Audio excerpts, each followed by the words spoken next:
И по 80 години контраверзиите остануваат. Се уште не е јасно дали младата 26-годишна тетовчанка Мара Бунева извршила атентат врз полицискиот службеник Прелиќ за да ги ослободи Скопјани од српскиот терор и обидите за асимилација, или тоа го направила во име на Бугарија. Македонската историја малку проучувала, тоа пак хитро го користи Софија, како што го користела и тогаш.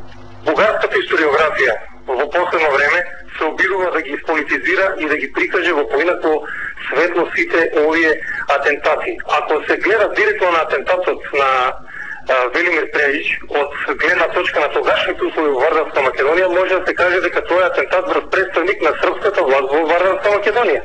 Тогаш Вардарска Македонија се наоѓа во рамките на кралството на СХС. Но од друга страна, бугарската политика, тогашната бугарска политика се обидува да манипулира со таквите атентати и да му припише наводен бугарски карактер на македонското прашање. Жежов е единствениот историчар кој посериозно го истражува периодот од Кралска Југославија. Според него до денес е јасен само настанот, но не и мотивите. Мара на 13 јануари 1928 година, точно во 12 часот и 15 минути на кеот на Вардар во близина на денешниот хотел Holiday Inn, го пресретнала Прелиќ и испукала 3 куршуми од револвер во него и еден во себе. Потоа се обидела да се фрли во Вардар, но не успеала. Тешко ранета била однесена во градската болница, каде по 2 часа специјално од Белград со авион дошол да ја лекува кралскиот доктор генерал Костич. Мара била при свест се до 15 часот. Генералот Костич успеал да стигне да ја праша зошто го била Прелиќ. Го убив затоа што ги измачуваше моите млади сонародници, македонските студенти, одговорила таа и прашала дали е мртов Прелиќ, кој починал по 4 дена. Во моментите кога го извршувала атентатот, Бугарија таа воопшто не ја споменала.